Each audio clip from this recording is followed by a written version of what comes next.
we're going to believe that in this big old world, like I remind my Nashvilleians, there's 1.4 million people in Nashville, Tennessee. Look and see how many people you have. And then you'll look at yourself and say, and why can't I find board members? Right? Tap into your existing relationships, leverage professional and social networks, and ask for referrals.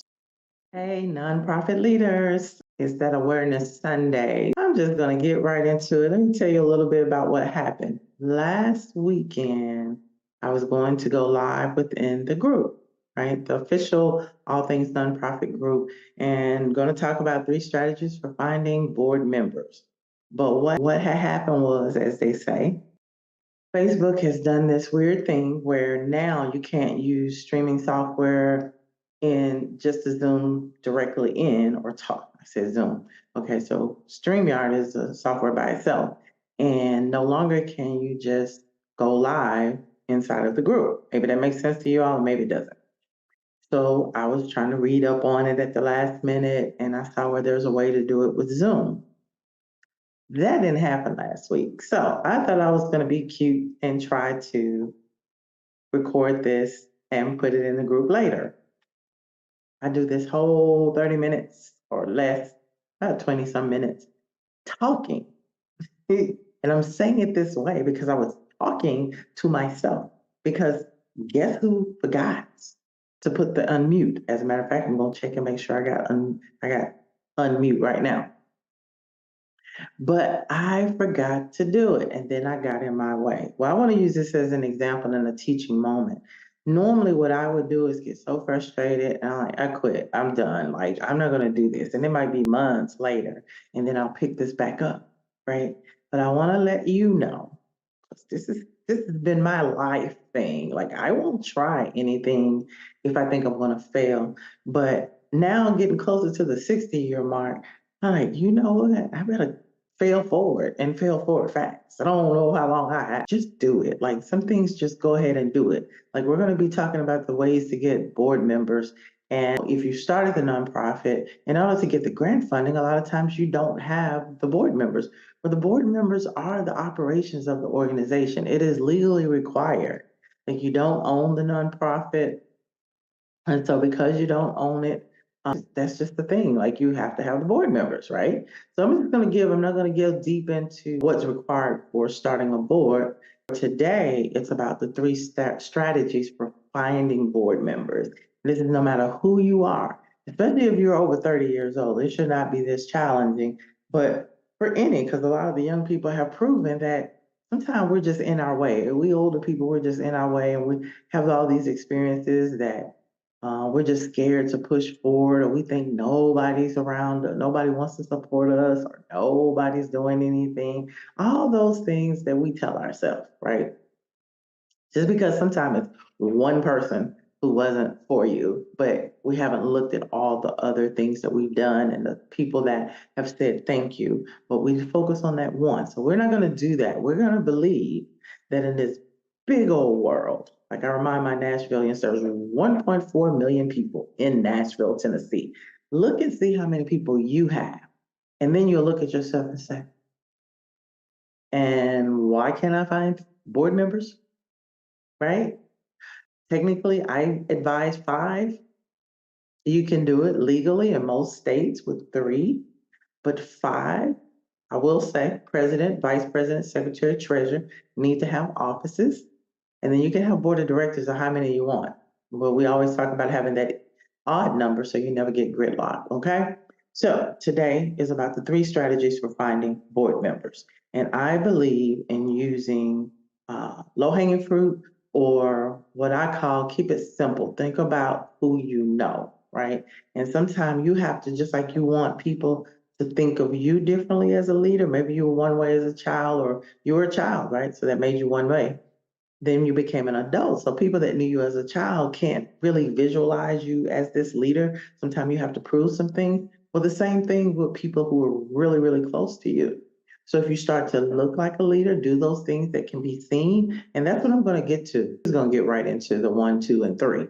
And then I'm going to give you just an overview of things you should be doing before even looking for board members or make sure these things are in place, right? Okay, so number one is simply tapping into your existing relationships. I kind of gave that away. Well, let me tell you what that looks like. It could be starting out with friends. Look and see who you know, who's kind of been on your rah-rah side. And, sometimes it's not even a friend, it might be a colleague or someone that's an associate that actually thinks more highly of you than you think they think. So this is why you kind of put it out there and don't always think in advance who would be the best. Sometimes you need to put systems out and do the same interview for everyone, right? So friends, your family, I said colleagues, business associates that sometimes we don't call friends. And sometimes we do that because we haven't gotten to know people. It's really all it is. And already supporting your mission, right? Or people that, when you pitch it to them and they say, wow, I had this happen in my family, or this happened to me, say homelessness, right?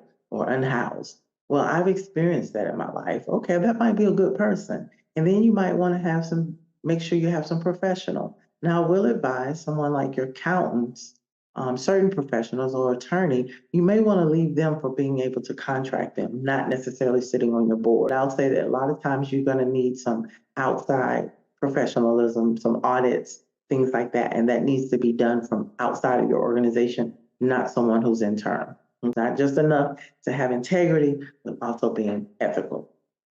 People who are familiar with their work, right, and passionate about the cause are often more willing to commit their time and expertise as board members. So that's the reason why you want people that's pretty on board, similar missions, maybe the experience or someone in their family or something they can relate to, right? It kind of goes with, I tell everyone to stay in their lane. Like if I have, which I do have diabetes in my family, it's a little challenging if maybe you want me to, we'll say autism.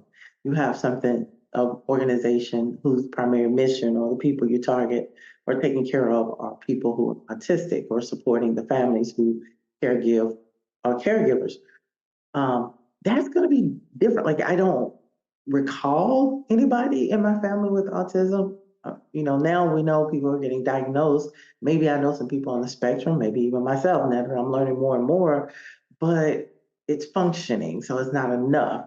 I can't feel for that. Diabetes, I might can feel for that. Cancer, until just recently, it made a difference in my life because it's all about who you know and who you're closest to, what you have experienced. So usually you started your nonprofit because of something that either happened to you or your family member or close friends. You're doing it in honor of something and you want to be the solution, right?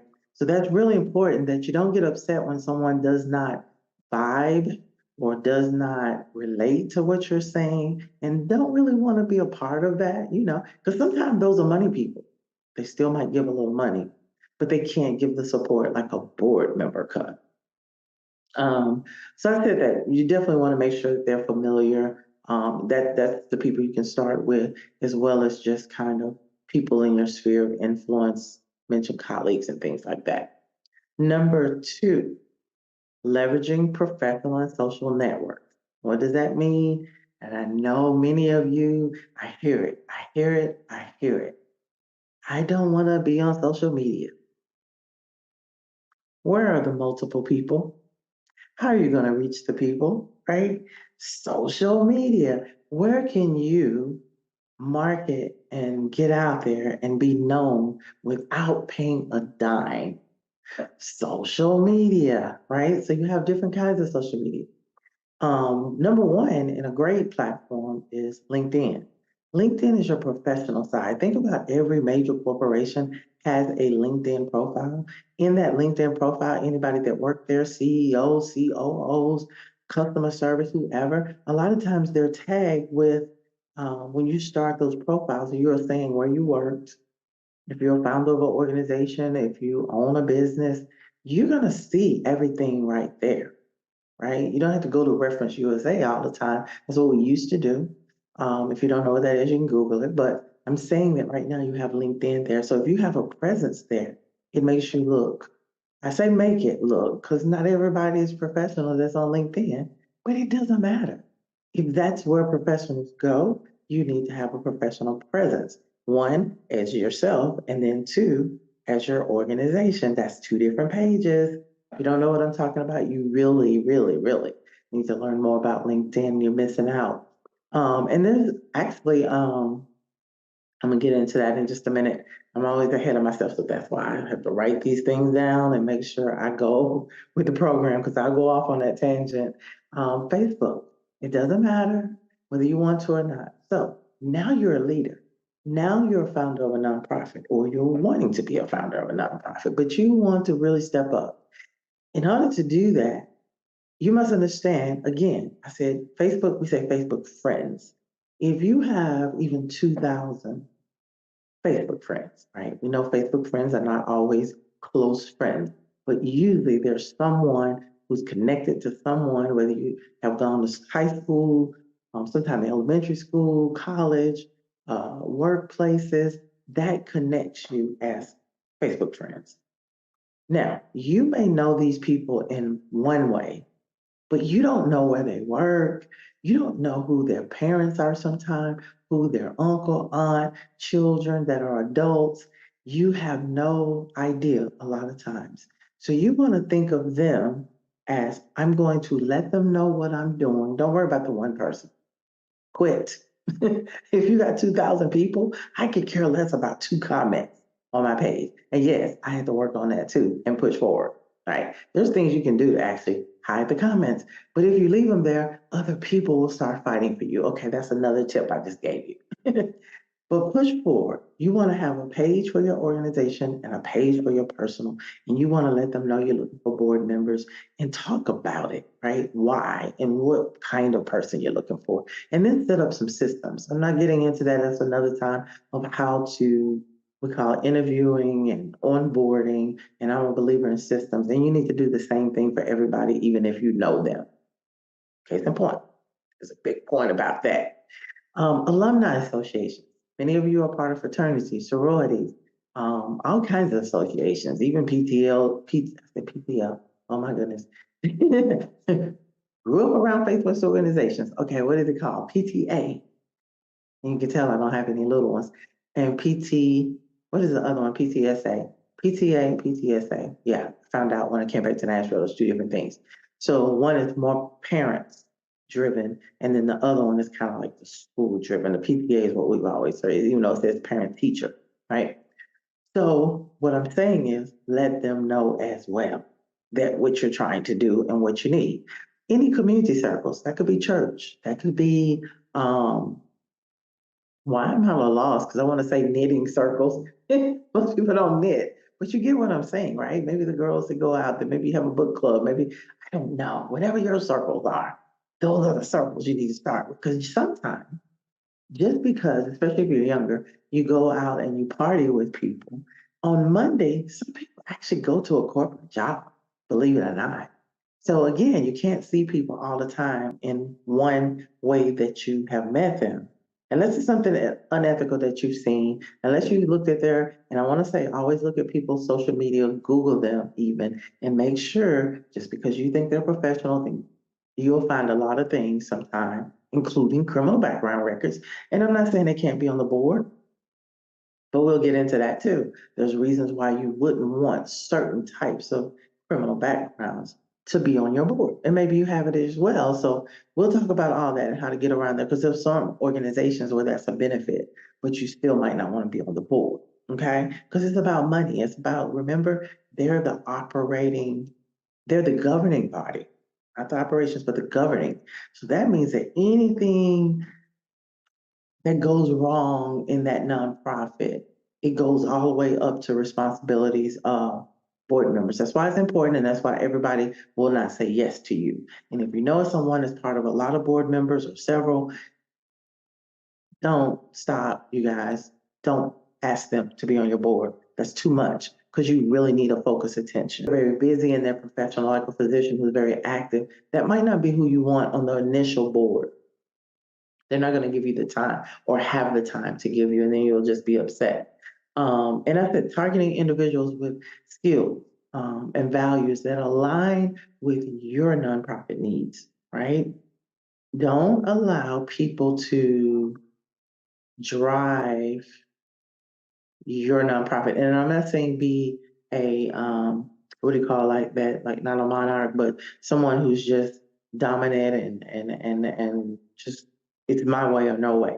I'm not saying that, but you have to set certain policies and things and culture in your organization so it really goes your way, or we're gonna vote as a whole on certain things so you can get all perspectives, right?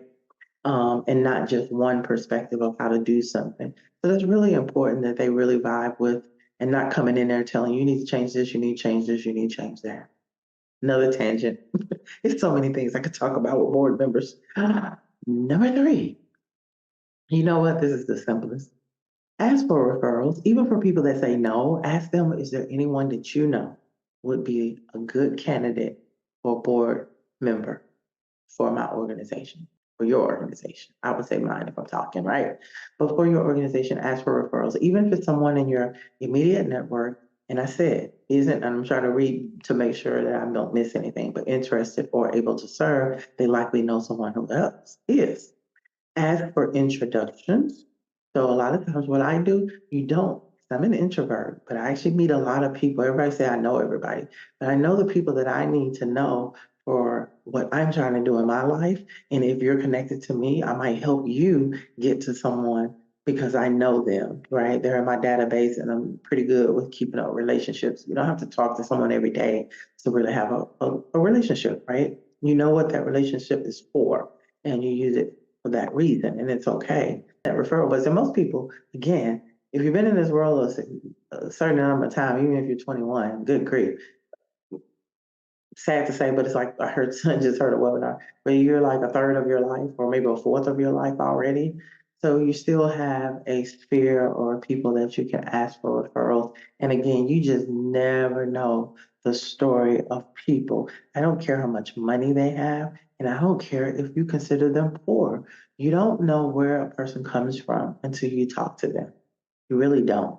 You don't know who, and I've learned that with don't have to lobby, but a lot of times you want to know what are the political things going on that relate to your mission. And I'll get into that one other um, conversation. But when you do that, like talking to a judge or talking to a Congress or talking to a mayor, they're where they are now, but you don't know. Like one, um, I think he was a senator or House rep, and he let us know. He said, you know, I had a nephew that was in prison or got in trouble or whatever, and I would never help anybody, not even family, if they had gone to prison. But something happened that he felt like maybe his influence could have protected him because he ended up dying in prison, like committing suicide, right? And maybe he could or couldn't, but we know that sometimes people are in there for the wrong, it's not because of what they did, or maybe they're in there and they needed more mental health than they did just being criminalized, right? And that's a big deal too. So depending upon your nonprofit and what your mission is, you need to be in those conversations and know about those policies and what's going on. Sometimes it's just a voice that's needed in the room to change the perspective. Because he told us that, we were able, and I forgot what, it might have been something education. Oh, I know what it was. It was actually relating to, I'm off subject, but not off subject, you guys, but I want you to understand how important this was. Because this dealt with the women's issues, right? And I have my own opinion based on my experiences on choice, pro choice. So I didn't at first want to be with this organization, but because it was a coalition, it dealt with all women's issues, right? What I didn't know in the state of Tennessee is that a woman, if she's in prison, goes to jail, what have you, and say she's about to have that baby, when she goes into labor while in the jail system, she was shackled all four arms, feet, I mean, the legs, the ankles, and that. Like, are you serious? Now I've been on earth for a long time. Why would someone in labor, and for women that have been in labor, you understand, you need to be able to move. Like, and people can die. Things have happened because women were shackled. And that could be a woman that maybe for prostitution or something, and she's in there and she goes into labor. I don't know. It was all kind of scenarios that they talked about. And we were just talking about that particular thing, and it was something else about drugs. And because the way we came to him, the other issues, he just said, "Yeah, I'll go with it. Just yes, yes."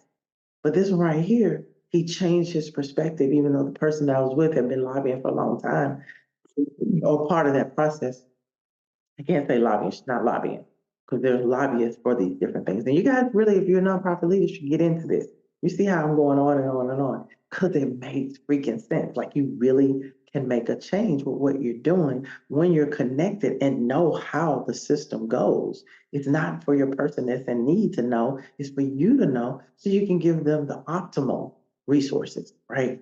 You never know other people's situations, who they're connected to, their where they work, things like that, what they have ability to do. So you want to ask for those referrals. I'll tell you how to do introductions a lot of times.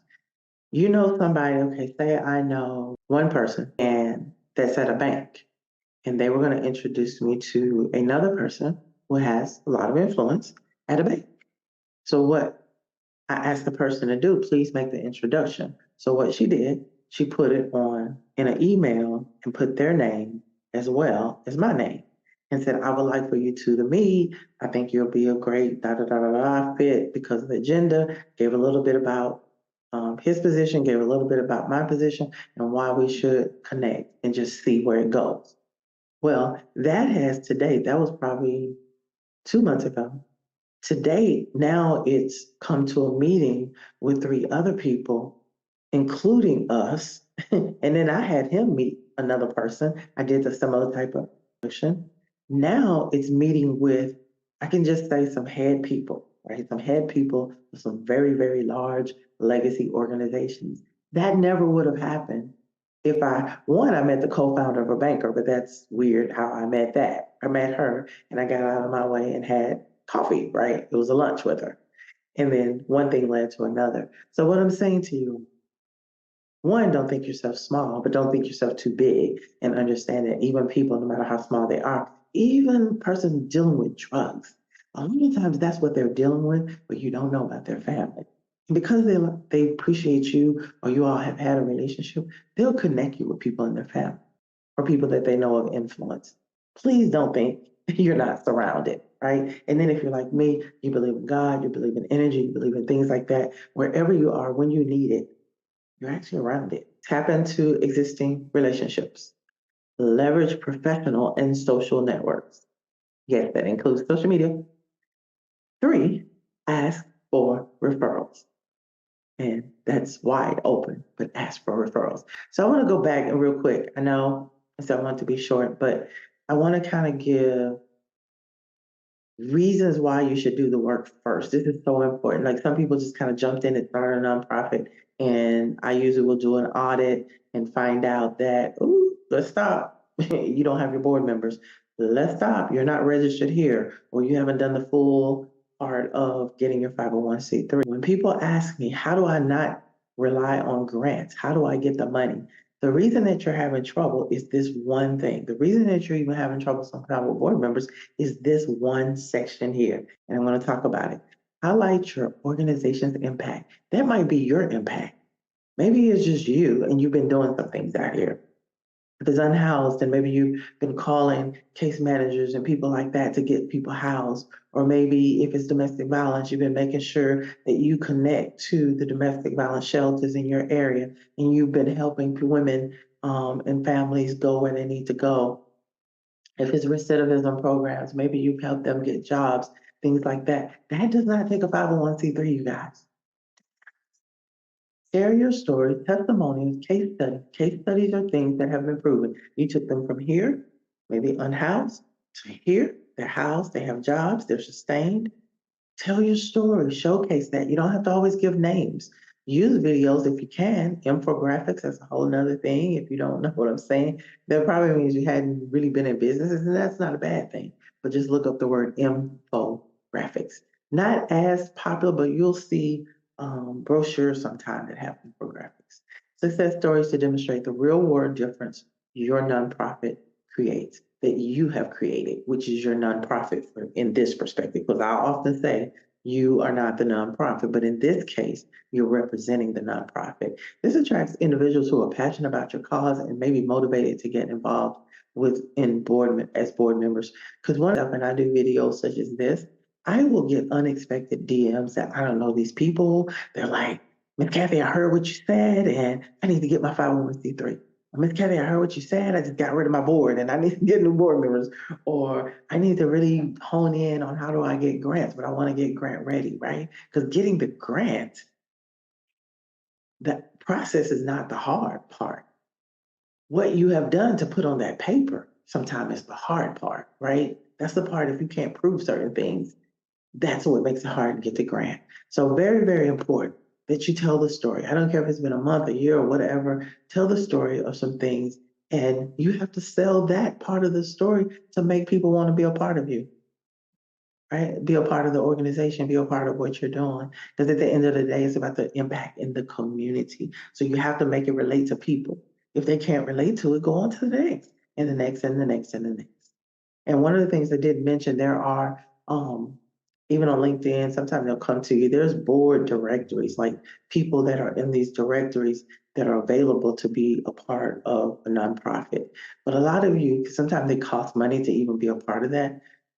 You got it around you.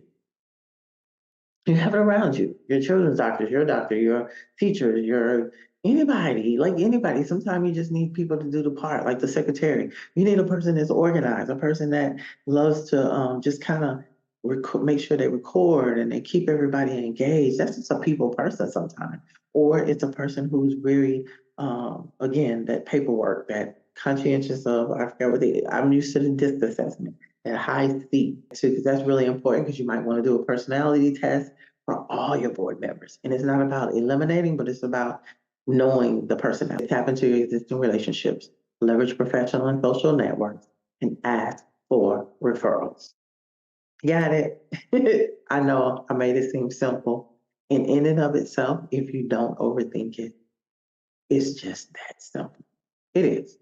It's that simple, you guys. Those of you who are in the free Facebook group called the official non-thing, all things nonprofit, I finally, I've said this before, but this time I really figured this out because I have these coaches and mentors and they want me to speak to people. I don't want to be rude, but people that have money, people that are ready to pay for the services, they just need the thing done and they'll pay for it to get done, right? Whether it be grants, whether it be whatever. But I know there's a lot that are out here doing the work that don't have that amount of money as a resource. And I know if they got with me and actually took the steps, they could bring in the revenue and the support. There's so many systems and tools and techniques that I know how to do, that I've done in the other world, even corporate world, that I want to share with you all, right? I want to share. So what I have come up, I had courses, I didn't quite work. I was like, okay, how can I serve people who maybe they just got their 501c3, they can't pay for the one-on-one, but we can do some kind of one-on-one platform called School. That's SKOOL. And I'm going to put a link down below.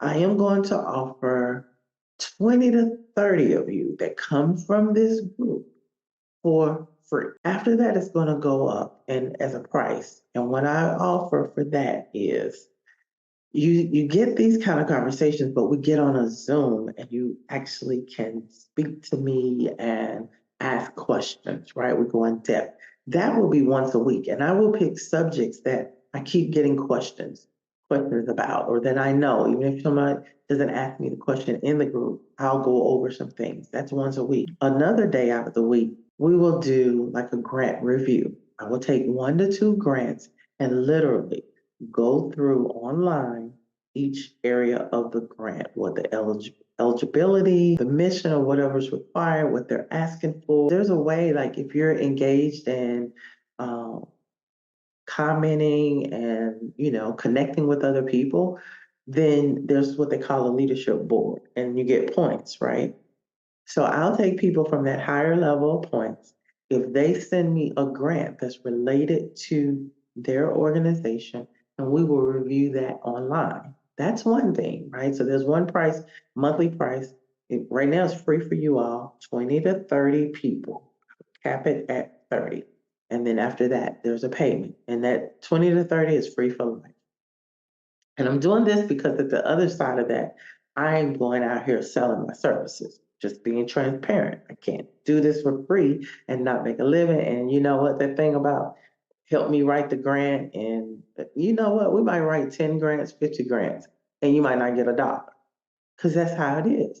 That's why you can't pay people according to the grant. Plus, it's considered unethical. Um, the other part of it, I will offer where you get one time a month, one-on-one with me. You can bring your boards or people who's working close to you, administrative assistant, a virtual assistant, and we will talk strategy and have a grant that we're going to review that's ideal for your organization. I'll be able to review your grant application even after it's complete, but we'll have a strategy session and talk about it and really fill it in while we're online together. Okay, we'll do that. And then if you need a proposal with that, some require proposals, some want to modify. Again, it's pretty much the process of grant writing, but it's going to be done, grant writing done with you, and you will have an option of one time a month to make an appointment with me, and we'll go over the grant, right? And then there's another where I just do grant writing for you. That's always going to stand. But this will allow me to, one, not get it where someone pays me the money and I have unlimited grants. That's crazy because they really don't have the board and the other structures together or even a program. I don't want to waste my time and I don't want to waste your time on a pipe dream, right? I don't. So if you're interested in being in this community, like I said, if you do it now, I'll give you about 2 weeks, I think, 20 to 30 people free in this group. See how it is. You can get out when you want. But once you get out and come back in, then it's going to cost very nominal fee, very small, for the fact that you have 30 whole days.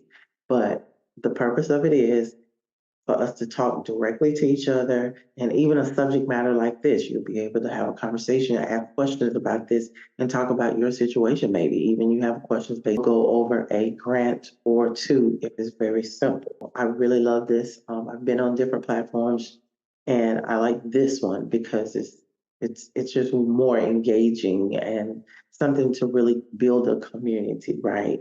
Whereas Facebook is like a one-way thing, or we have to DM each other, and you still have the capability of doing that, but it's way more communication. And I don't have to say, "Did you get the notification?" No, you'll get it in your email when we go live. Okay, right. So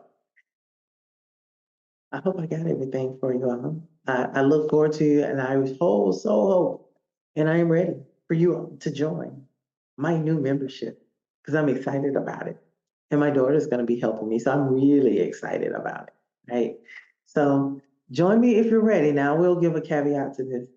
Please only join it if you already have your 501c3. Please, please, I ask you. And I'm going to ask before. And yeah, I'm going to look and see if your 501c3 is active. If not, let's have a conversation. You always nonprofithelpneeded.com. You can book an appointment with me when you're ready to move forward, when you're ready to hear the answers and act on the answers and to have an action plan, right? I don't want the people, you talked to me last year and you're in the same place. Go over my emails, you guys. Go. I'm like overly thorough, too much, and I get it. Print it out, highlight it. I promise if you take those steps, you will be further ahead than you were the day before, right? And myself included. I have coaches, I have mentors get in my way too, right? But remember, the link below, if you already have a 501c3, you want to be part of this membership, I would love to have you. It's free forever if you get in there now. And otherwise, nonprofithelpneeded.com if you want to set up an appointment and you're really serious about either building, if you've already started your nonprofit, you want to build your nonprofit, or you want to start the nonprofit the right way. have a workshop coming up for those that are in Nashville, and that is October the 12th. And you can actually see that in the group. Is a link for you to see the address. It's actually going to be in Smyrna, Tennessee. It'll be a 3-hour workshop, so no matter where you are in the journey, and then I'll be offering those webinars again to how to start a nonprofit the right way. So I'll let you all know when that occurs. Thank you guys for listening. And I do, because all I'm concerned about is who you're serving. The people that are underserved, the people who, and underserved just means for the moment, whatever they're in, that situation, they can't figure out how to get it out, and you're going to be a solution. That's what I need you to do. All right. So I'll talk to you all later.